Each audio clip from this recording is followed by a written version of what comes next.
with 11:16 to go here in the third. All right, man. My favorite time of the show, man, here on Awthentik and The Beard is when I get to talk about my New York Giants, who are sitting at 1-2, welcoming the Seattle Seahawks at 2-1 to MetLife on Monday at 8:15 p.m. Why they giving us all these primetime games, I don't know. The Giants are favored by 1.5. And last meeting, the Seattle Seahawks beat us 27-13. That was in October of last year.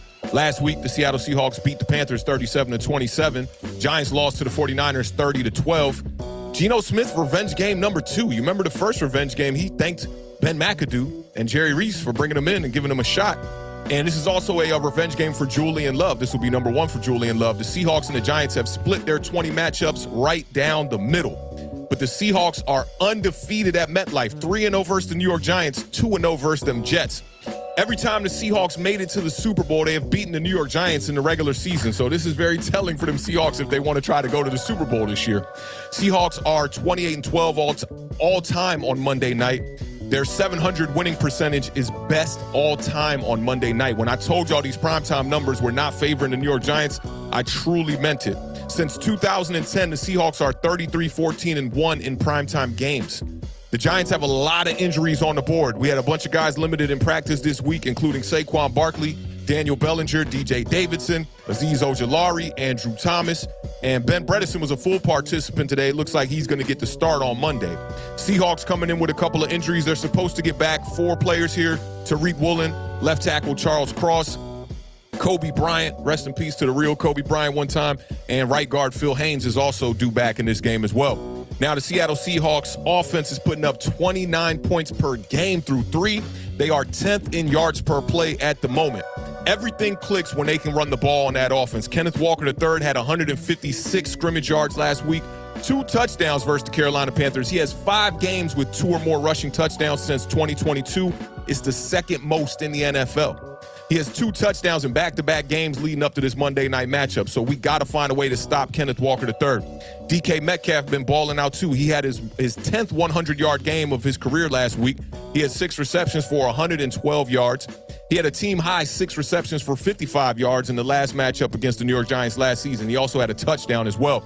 I don't know if y'all remember this too. Tyler Lockett had 2 big drops in the end zone in that last game last year, but he did end up having a touchdown. Tyler Lockett has 5 touchdowns in his past 4 games on the road.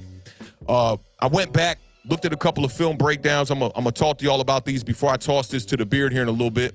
Try to make this not too long-winded. I was checking out the Football Scout on YouTube, who has some great breakdowns. And he was doing a breakdown on rookie right guard Anthony Bradford, who was filling in for the injured right guard, which is, what's my man's name? I just said him in the opening. Mr. Haynes. Mr. Haynes. He was filling in for him. Now, while filling in for him, this was a rookie in his debut. 75 snaps, 0 sacks allowed, 0 hits allowed, 0 pressures allowed. The crazy thing about this is if Haynes comes back, they're going to have to send this kid Bradford to the bench. Bradford, can we borrow an offensive lineman? I would like to bring Bradford over to New York possibly. We're right in that line of borrowing offensive linemen with you guys. Facts, man. And then their left guard, according to the Football Scout, you know, I like to do deep dives with these Seattle or with the opposing opponents content creators to kind of see how they feeling. And my man was extremely confident about their left guard. Damian Lewis, he said to him that he's a top 5 guard in this league. They got good run blockers. They set up the cutback lanes for Kenneth Walker really well, and they're pretty good in pass pro. Now, let's talk about Geno Smith through the last 3 games. Week 1, he was 16-26 for 112 yards, 1 touchdown, only sacked twice in that game. Week 2, 32 for 41 for 328 yards, 2 touchdowns, no interceptions, only sacked once in that game.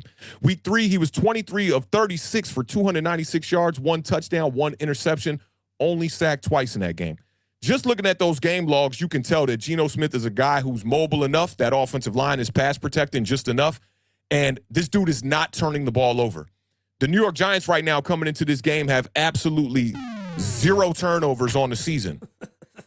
There's only one other team in the NFL that doesn't have any turnovers. Giants offense, and this is what I'm trying to figure out here. Where are the New York Giants going to get their offense from? That is my biggest question. It's the biggest question for every fan across the country. And I know when I tweeted out that statistic for y'all about the quarterback what was that, 2 days ago and whatnot, y'all lost y'all damn minds. And somebody came to me and they said something real good in my mentions. They were just like, they not mad at you, bro. They're mad at the performance of their team, and you're giving them the truth. And I think that's facts. The Giants have gone 13 straight games without a 100-yard rusher. It's an NFL worst, and I see you shaking your head over there. That is extremely surprising dating back to last season, the way that Saquon Barkley played, but you got to look at the way that we finished and the non-commitment to Saquon. Yeah, exactly. Right? 13 straight games. Shout out to @the Giants Wire. They're the ones who posted that statistic. Saquon has breached 15 rushing attempts just 3 times in his last 9 games. That right there is the most appalling thing I have heard. It's horrible. We're talking about a star running back, one of the best running backs in the league when healthy, obviously, and he's not healthy coming into this game. He was not a full participant in practice. I talked about this on the last show, 11 rushing attempts. Last week was the second fewest in New York Giants history. The Giants have scored just 43 points this year. It's the second lowest by just 1 point. Who do you think the other team is? The Jets? The New York Jets. So New York, we struggling right now in a major way. Now, on the year, the New York Giants pass catchers have just 2 touchdowns. One of them came from Saquon Barkley, one of them from Isaiah Hodgins. I just want to go over some of these numbers. They're pathetic. Our offense has been so bad. Isaiah Hodgins has 9 targets on the year, 5 receptions, 64 yards, and 1 touchdown. Paris Campbell has 16 targets, and he has 11 receptions for 47 yards. I'm no mathematician. I always tell y'all this, but that is not good. Math is not math. Math is not math in here. Darren Waller's been our best target. He's got 20 targets on the year, 16 receptions, 132 yards. Jalen Hyatt's numbers are so appalling, it is absolutely ridiculous. He's got 3 targets on the season, 2 receptions for 89 yards. And the person who I said my hot take of the year was going to be that Daniel Bellinger was going to have more touchdowns than Darren Waller. Daniel Bellinger has 2 targets, 2 receptions for 9 yards. And Sterling Shepard has been a non-factor, 2 targets, 1 reception for 4 yards. I don't know where this offense is going to get any productivity from. I think it's going to have to start at the quarterback. And y'all know I talked a lot about the quarterback last time, but I do think we have to hold the quarterback accountable. But also, he's not working with a lot out here. When you look at these numbers from the wide receiver core, which also is dependent on the quarterback, they're not doing much helping him out. The yak last week was completely off. I think it was like 19 yards of yak. The San Francisco 49ers had more yak than the New York Giants had total offense. They had 201 yards of yak. We had 150 yards of offense. Daniel Jones has 13 touchdowns, and this is a bit of a bright spot. This is probably the only good thing I found in digging through all the numbers I was digging through today. Daniel Jones has 13 touchdowns, 4 interceptions with a passer rating of 94.7 in his past 7 home games. 9 passing touchdowns, 4 rushing touchdowns. Jones has 40 or more rushing yards in 4 of his past games at MetLife. So look for a lot of Daniel Jones today. I don't know why they just decided, like, hey, we're giving you the ball or what it is. I talked about this in the spaces earlier with the homies. Like, we're trying to max protect for Daniel Jones because we're trying to cover up the deficiencies of the offensive line. I think they need to just ditch that. Forget this max protect stuff, putting 2 wide receivers out there in route combinations with just limited 2 or 3 wide receivers. Let's go out here. Let's spread this thing out and allow Daniel Jones to drop back. And if it's not there, tuck it and run it. Okay? In max protect, I think that just closes everything. You got more guys in the box. It makes it hard on Daniel Jones to get the rushing yards that we're accustomed to seeing him get. I'm going to talk about the Seattle Seahawks defense just a little bit, and then I want you to talk about what you got here. Now, the defense for the Seattle Seahawks right now has allowed 2.9 yards per carry. They were 30th last season. They had the 30th ranked rush defense last season. And now they're sitting up there at the top of the league pretty much at allowing 2.9 yards per carry. They have a D tackle who is right up there with our D tackle, Dexter Lawrence. Jaron Reed tied a career high last week with 8 tackles and 1.5 sacks in that win over the Carolina Panthers. And they got a rookie out there, cornerback, Devin Witherspoon, who led Seattle with 11 tackles. He had 2 pass breakups last week. And this dude has been playing really good the past 2 weeks. They're supposed to get Tariq Woolen back. They're supposed to get Jamal Adams back. This is not the right week to be getting all these players back to be going up against my team. You got Bobby Wagner over there with 25 tackles, 3 tackles for loss, 2 pass deflections, and 1.5 sacks in three career games against the New York Giants. And Jamal Adams has 20 tackles, 10 per game versus the New York Giants in 2 games, 3 sacks, 2 forced fumbles, okay, in just 2 games against the New York Giants. So I know that this is going to be an incredible battle for the New York Giants. I'll talk about my keys to victory, but the Beard, what you got on this game coming up? Listen, this is like the SATs. There are tests. We are taking tests in the NFC East. In the NFC East, it is test week, okay? The New York Giants, this is a test for them, okay? You want to know who this is a test for? I've been pretty lenient, and I've been pretty easy on Daniel Jones for pretty much the entire existence of Daniel Jones. You know, like, I've never really bagged on him, ever. This offense is horrible. They're trash. It's really, I don't really even like bad. to call stuff trash. The offense has been trash. It's really bad. It's bad. It's bad. Okay, look. They have the 5th worst passing yards per game in the National Football League right now. That's actually kind of surprising. I mean, don't get it twisted. It's only a few yards of separation, but I thought we'd be bottom 2, maybe. I tried to be a little easy on you for the soul hurting section here. They only have 2 passing touchdowns in the entire year through 3 games. Just one of them to a running back, so that ain't too good. You're going to have to find a way to score with the Seattle Seahawks. You talked about how many points the Seattle Seahawks are averaging per game. 29. That's 4th highest in the National Football League right now. They're the 4th best scoring offense in the National Football League. Going up against an offense in the New York Football Giants, who we just talked about, is bottom 2 in the National Football League. Okay? They're only scoring 14.3. I remember how I was upset when they were talking about the Commanders would only average like 18 points a game. 16? Yeah. The Giants are averaging 14.3 points per game. It's bad. It's bad. They also have the 5th highest interception percentage in the National Football League right now. That's horrible. Daniel Jones had the best percentage. interception percentage of any quarterback last season. And I mean, the weapons were upgraded, but the interception percentage. Allegedly. Okay. Not only do they have the 5th highest interception percentage in the National Football League, they also have the 5th highest sack percentage in the National Football League. So you're adding top 5 in interception percentage, top 5 in sack percentage, bottom 2 in points per game with 2 passing touchdowns, 5th worst passing yards per game. It's a lot of bad. It's a lot of bad, right? Yeah. This is the thing, though, right here. Okay? If Daniel Jones wants to turn it around, there is an opportunity for him to do so in this game. This is a game that he has to take control. He has to prove everybody wrong. Yep. And he could do it because the Seattle Seahawks defense. Ooh, I'm going to have some pushback on this. The passing defense is not that great. They are allowing the 2nd most passing yards per game in the National Football League right now. They're giving up 328 yards in the air per game right now. Sounds good, right? Sounds like a good matchup for the New York Giants, right? I'm trying to give Daniel Jones and the New York Giants, away. Let me give you some pushback. Let me give you some pushback. Give me some pushback. Think about the 3 opponents that the Seattle Seahawks have faced in the first 3 weeks. Los Angeles Rams, they know how to stretch the field. They got Tutu Atwell, my man Puka over there, Matthew Stafford, putting up big numbers, right? They took care of the Seattle Seahawks, and they won that game. Week 2, went up against the Detroit Lions. We know about the Detroit Lions, how many points they be averaging a game. That is a juggernaut of an offense. Had to be a high-scoring game in that one as well. And then you got the Carolina Panthers, who you wouldn't expect much from Andy Dalton, but he threw it 54 times, had to put up some good yardage in that game, throwing it 54 times, I imagine. You throw it 54 times, you better put up at least a good 250. Do you think Daniel Jones could go for 200 yards if he throws it 54 times in this game? Yeah, 54, yeah. This the crazy part is that Daniel Jones broke a record for the fewest amount of yards in New York Giants history with 22 completions or more. He had 150 yards on 22 completions. So let me see, you get the 44, that'll put you at a good 300. So he got to get over 200 if we're getting into the 50s. I'm taking the over on that. I'm going to smash the over on that. Smash the over. Yeah.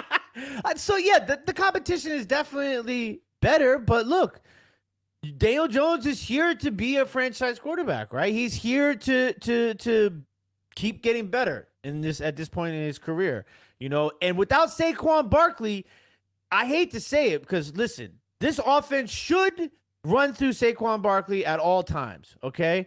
Yeah. This team should run through Saquon Barkley as a whole. Saquon Barkley is hands down, without a question, the best player on the New York Football Giants. He's not here. You might upset a lot of New York Giants fans, because we had those discussions in the summer, and people were definitely putting Andrew Thomas over Saquon. People were definitely putting Dexter Lawrence over Saquon. People were definitely putting Daniel Jones over Saquon. People were definitely putting Kayvon Thibodeau over Saquon. People were putting crazy. Xavier McKinney over Saquon. There were people that did not have Saquon Barkley in their top 5 players on the New York Giants this summer. It's crazy because, listen, as much as I like all those guys, and this is not to take anything away from them as players, right? None of those defensive players are TJ Watt. So I don't want to hear it. I feel you on that. TJ Watt is a defensive player that can win a football game. Okay. Take over the game. Micah Parsons is right there too. Let's just be honest. Micah Parsons can win a football game by himself on the defensive side of the ball. Outside of those two guys, I mean, look, even me, I would maybe consider one of the defensive linemen for the Commanders, but I wouldn't even put them there because they have to do it as a unit. They're not that type of player. So all those defensive players that any Giants fans think were better than Saquon Barkley, throw it all out the window. I like it. I like this gutsy take right here. I like it. Yeah, because to me, Saquon Barkley can win a game. You can win a game on Saquon Barkley's shoulder. We saw it. The evidence is there. The stats are there. It's absolutely there. And it's just so you're not going to have Saquon in this game. Let's be realistic. He practiced on the side today. Yeah. I don't think he's going to play in the game. It's a shot because it's a Monday night game, but I just don't see it happening. So Daniel Jones has to put this team on his shoulders. There is no ifs, ands, or buts about it. But he can only do it if the coaches put him in the position to do it. And I thought that your point about the max, getting rid of the max protect, right. I like that. I like that as an idea. Also, call some quick hitting pass routes. Some you saw slants, that with Brock Purdy with the 49ers. That stuff allows your wide receivers to get in open space and try to make big plays. And listen, Jalen Hyatt.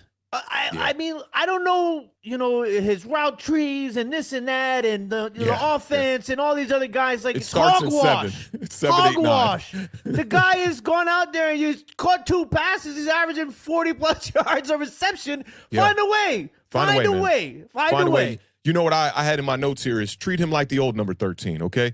When Odell Beckham came out in his rookie season, right, they targeted him 3, 4 times, 5 times, 6 times. It just kept ramping up right throughout the season. By the time he got to the last game his rookie year, take a guess. It was the most targets that he had on the year, right? Take a guess at how many targets he had. The most targets he had his rookie year. The most targets he had his rookie year. In one game. 15. 21 targets in week 17. That's what I'm trying to see. Treat the man like he's who he is. He put the 13 on his back, give him the responsibility. What is it? With great power comes great responsibility. What you put on that 13, everybody was trying to act like it didn't mean nothing. It means something. It definitely means something. And they got to give this kid the opportunity to be able to go out there and make some plays, man. Yeah, I totally agree with you. And listen, I want to be on the side of you guys. I really do. You know what I'm saying? I love you guys as our supporters, the Giants family, the Giants community, but it's tough. I have no evidence that this offense can even score points. I think it's going to start with the defense. I really do think it's going to start with the defense. Dexter Lawrence has been pretty much the only staple on this defensive line that's been playing up to what we thought he was, right? 15 tackles, that's a team high, 4 quarterback hits as well. And he had 7 tackles in week 3. Kayvon Thibodeau, he got his first sack last week and then kind of got a little quiet there. I want to see a bigger game from Kayvon Thibodeau this week. Less dropping him into pass coverage. I forget who it was in one of the spaces today. Kayvon Thibodeau on 33% of his snaps was in pass coverage. Come on, pin your ears back. That's what they were trying to do with Chase Young at points early in his career too, and it was mind blowing. The best thing that he does is go after the quarterback, right? Send him after the quarterback. Thibodeau, right? Yeah. So then why would you put him farthest away from the quarterback? I understand a little bit of it because Wink, he tries to attack you from multiple angles. He lines up a bunch of people in that box, and he wants the quarterback to have to guess where the pressure's coming from. It just hasn't been working. We haven't been getting to the quarterback, obviously. Leonard Williams, pretty decent, but we want more out of him as far as that contract goes. 6 tackles last week. He had half a quarterback sack. And in his 3 career games against the Seattle Seahawks, he has 4.5 sacks. So we need that Leonard Williams. I'm hoping that he could show up in this game. And the Giants have 2 sacks and 0 turnovers this season. You got to fix that. Yeah. You got to fix that. You want me to go through some keys to victory before you give your score real quick? Yeah, let's go ahead and do that. Just run through those keys. All right, so straight up, right off the bat for me, we got to score early. Like, dog, 6 points in the first half all year long. We don't have 1 touchdown in the first half throughout the entire season so far through 3 games. They got to fix that. And once you score early, you got to score often. This game might turn into a shootout, man. We saw it with the Carolina Panthers last week against the Seattle Seahawks. They were in a shootout, ended up winning that game 37-27. So you got to score often, score early, score often. I need some type of commitment to the run. I don't need RTDB like the Beard be talking about or like the Philadelphia Eagles been doing as of lately, 40 rushing attempts last week. But can I get like 15? Can I get 20 from all of these, from the running backs, quarterbacks, whoever's out there? Even if you're going to bring Wan'Dale Robinson and put him in the backfield or Paris Campbell, give me at least a good 15, 20 rushing attempts, okay? Got to find a way to get pressure on Geno Smith. And I think this should have probably been number 1 on my list. Stop the damn run. If you can't stop Kenneth Walker in this game, say good night. This one is going to be over early because once they get the running game going, I don't know if you saw that throw I posted from Geno Smith on my timeline this past week. Oh, yeah. Not Not many quarterbacks making that throw in the NFL. Maneuvering, manipulating the pocket, stepping to his right, and buying a little bit of time and making a great throw down the field. Their offensive line is great in the interior, so we're going to have to find ways to get pressure off the edge in this one. We know Dexter Lawrence can get pressure. We know Leonard Williams is feisty in the middle of this defense, but the edge rushers is who I'm very concerned about. Probably going to be Noah Ojulari in this game, so look for Zimenez, look for Kayvon Thibodeau. I'd like to see my man from Isaiah Simmons. I want to see Isaiah Simmons off the edge a little bit. He's been lining up an inside linebacker.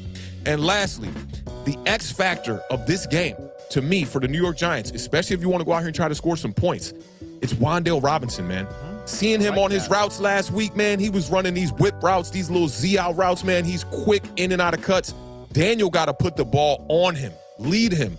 Stop putting the ball behind these wide receivers, man. You're eliminating opportunities for them to be able to go out there and get yak. Wan'Dale Robinson had 4 receptions last week on 4 targets versus San Francisco 49ers.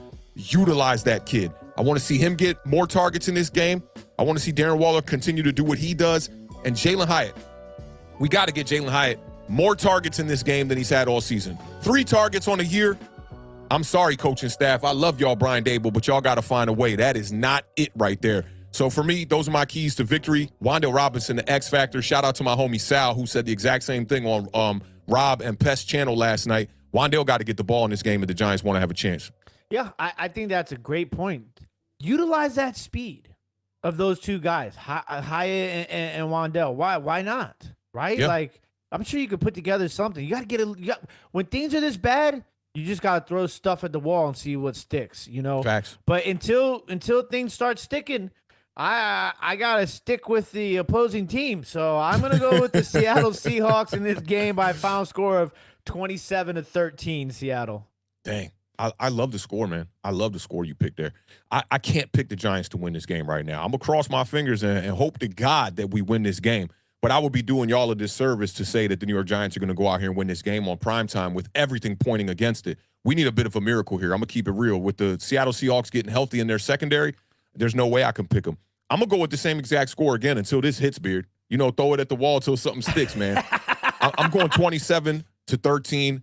in favor of the Seattle Seahawks in this one, man. They're undefeated at MetLife. Their primetime record says that they don't fear the bright lights. Our primetime record, y'all know, 1-11.